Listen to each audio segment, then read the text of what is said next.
Assalamualaikum warahmatullahi wabarakatuh. Alhamdulillahirabbil alamin wassalatu wassalamu ala asrofil anbiya wal mursalin sayyidina wa maulana Muhammadin wa ala alihi wa sahbihi ajma'in, amma ba'du.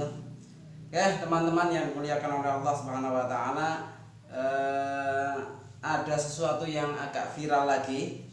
Ini kita akan menanggapi sedikit tentang beberapa isu di beberapa tempat yang takmir masjid ini ingin membongkar masjidnya dengan alasan yang sederhana, yaitu katanya sudah tidak bisa digunakan lagi, artinya sudah tidak dibutuhkan lagi.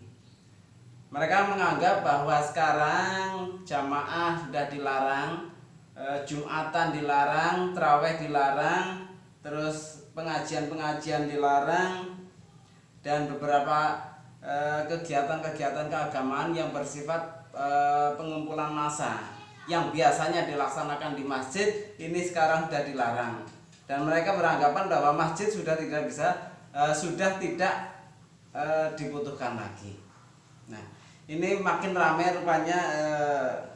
Sedikit ini ada sebuah surat. Oke, saya akan membacakan. Ini surat dari Takmir Masjid Al-Mubarok. Takmir Masjid Al-Mubarok, alamat mana ini? Kelapa Gading, Wangon, Banyumas. Nah, ya, ini surat ini ditujukan ya nomor 003 TMN garis miring 4 garis miring 2020. Hal pemberitahuan pembongkaran dan perobohan Masjid Al-Mubarok. Nah, ini kasus ramai, hangat-hangat. Kemudian tertuju pada yang pertama Bupati Banyumas, yang kedua Bapak Camat Wangon, ketiga Kapolsek Wangon, keempat Komandan Koramil Wangon, yang kelima Kepala Desa Kelapa Gading Kulon di tempat. Assalamualaikum warahmatullahi wabarakatuh. Saya bacakan dulu. Menimbang keputusan Bupati Banyumas nomor 440 garis miring 514 garis miring 2020 terkait pelaksanaan ibadah di masa pandemi COVID-19 ya, dan surat pemberitahuan dari pemerintahan Kecamatan Wangon nomor 400 garis miring 259 garis miring 2020 atau 2020 mengenai seruan agar umat Islam melakukan ibadah wajib maupun sunnah di rumah. Seruan agar tidak melaksanakan sholat Jumat dan menggantinya dengan sholat zuhur di rumah. Seruan untuk tidak melaksanakan sholat Idul Fitri di masjid, dan bahwa jika masih ditemukan kegiatan keagamaan sebagaimana tersebut di atas, maka akan dilakukan tindakan tegas sesuai peraturan perundang-undangan yang berlaku. Kemudian alinea keduanya, berdasarkan perihal di atas, maka kami Takmir Masjid Al-Mubarok bersama jamaah masjid memutuskan hendak membongkar dan merobohkan Masjid Al-Mubarok karena sudah tidak dibutuhkan lagi adanya masjid di lingkungan kami. Semua aktivitas ibadah sudah dilakukan di rumah masing-masing, sehingga adalah hal mubadzir atau sia-sia dengan adanya masjid yang masih berdiri tapi tidak ditempati untuk beribadah sebagaimana lazimnya. Nah, demikian pemberitahuan ini kami sampaikan. Atas perhatian dan kerjasamanya kami ucapkan terima kasih. Wassalamualaikum warahmatullahi wabarakatuh. Ketua Pelaksana Fuad W. Wugroho SP. Nah, terus Sekretaris Muhammad Joni Kurniawan ST.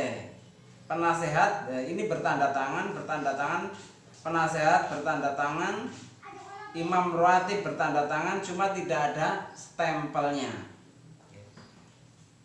Tidak ada stempelnya.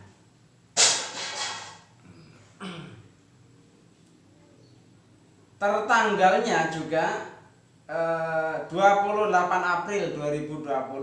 Nah, ini tertanggal 28 April 2020. Oke. sesuatu yang lumayan agak menarik bahwa di saat-saat pandemi seperti ini seharusnya kita untuk menenangkan masyarakat, menenangkan warga masyarakat untuk berdoa ya. Tapi ini menjadi sesuatu yang dianggap menurut pandangan saya adalah sesuatu yang malah membuyarkan konsentrasi kita dalam beribadah dalam bulan suci Ramadan. Nah, yang saya soroti malah justru itu tokoh agamanya. Ya.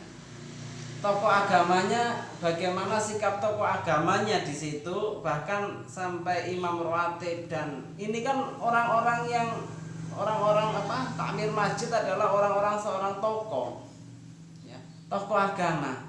Seharusnya ya dalam mengambil sikap semacam ini, walaupun ini mungkin dianggap sebagai sesuatu yang tidak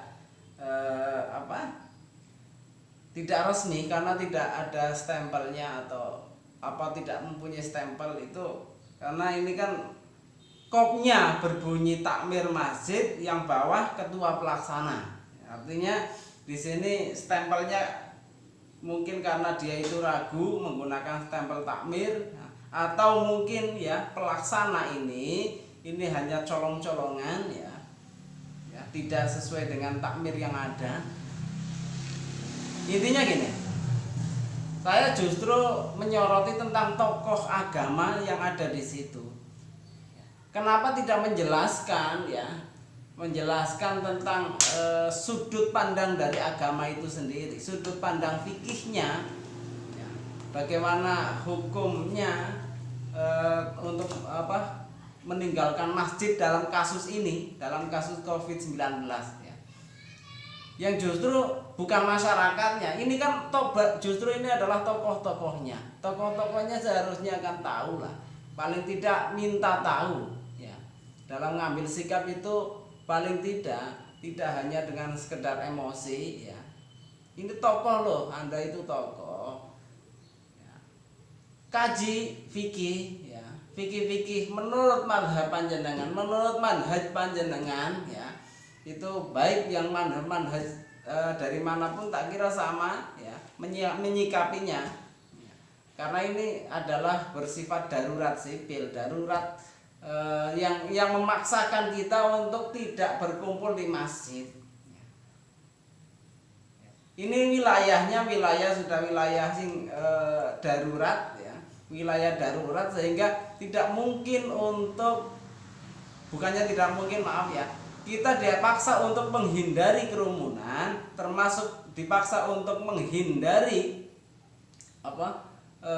perkumpulan massa, jamaah sholat, faraid, jamaah tarawih, jamaah apalagi itu Jumat dan Idul Fitri besok. Nah, toh ini tidak ada salahnya ya.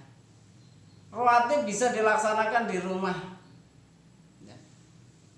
Nah, sebelum mengambil tindakan ini seharusnya panjenengan semua orang-orang yang terlibat atau tokoh-tokohnya itu harus tahu lah bagaimana hukum membongkar masjid ya, membongkar masjid sing tanpa ada alasan syar'i ya.